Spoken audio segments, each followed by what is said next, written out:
Micro small medium entrepreneurs association ఏర్పాటైంది.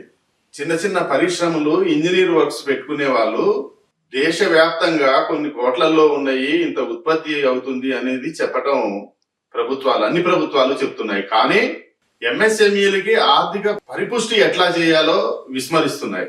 ఇది చాలా శోచనీయమైనటువంటిది. అందుకనే ఎంఎస్ఎంఈస్ యొక్క గైడెన్స్, వెల్ఫేర్ అండ్ గ్రోత్ కు సంబంధించి హైదరాబాద్ కేంద్రంగా ఒక అసోసియేషన్ ఏర్పడ్డదని ఈ సందర్భంగా తెలియజేస్తున్నాం. ఈ MSMEs growth, welfare and development కొరకు ప్రభుత్వం నుంచి రావాల్సినటువంటి రుణాలు, అదే రకంగా వాళ్ళ యొక్క పరికరాల్ని అభివృద్ధి చేసుకోవడానికి, నైపుణ్యాలు అభివృద్ధి చేసుకోవడానికి కావాల్సినటువంటి విషయము ప్రతిదీ కూడా ఈ యొక్క ఎంఎస్ఎంఈస్ గ్రోత్ దాంట్లో పరిశీలింపబడతాయి.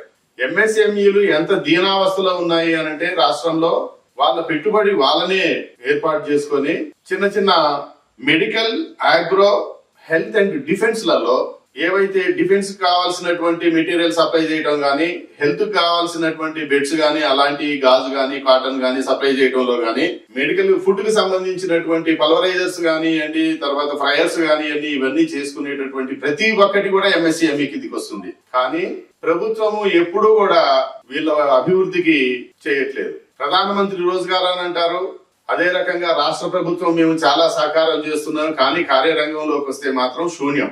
రీసెంట్ గా అగ్రికల్చరల్ ఇన్పుట్స్ లలో, అగ్రికల్చరల్ టూల్స్ సప్లైలో ఇచ్చినటువంటి టెండర్లలో స్థానిక ఎంఎస్ఎంఈలు కాకుండా స్థానికేతరులైన ఎంఎస్ఎంఈలు కూడా అవకాశం కల్పించడం చాలా శోచనీయం. ఈ సందర్భంగా మరి ఈ ఎంఎస్ఎంఈలు బ్రతకాలా? కొన్ని వేల మంది, లక్షల మందికి భారతదేశంలో హెవీ ఇండస్ట్రీస్ కన్నా, మీడియం ఇండస్ట్రీస్ కన్నా అత్యంత జీవనోపాధి కల్పించేటటువంటి కేవలం ఒకే ఒక రంగం ఎంఎస్ఎంఈస్.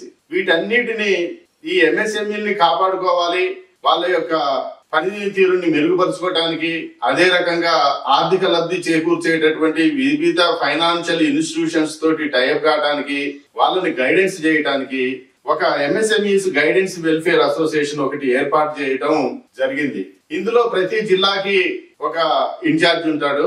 అదే రకంగా president, secretary, treasurer, vice presidents and organizing secretaries ఉంటారు. కనుక రాష్ట్రంలో ఉన్నటువంటి ఎంఎస్ఎంఈలు అందరూ కూడా మీరు తక్షణం దీంట్లో భాగస్వాములు కావాల్సిందిగా, వాళ్ళ యొక్క పేర్లు నమోదు చేసుకొని సభ్యత్వం తీసుకోవాల్సిందిగా కోరుతున్నాను. ఇట్లు మీ వడ్డేపల్లి రామకృష్ణ. Thank you.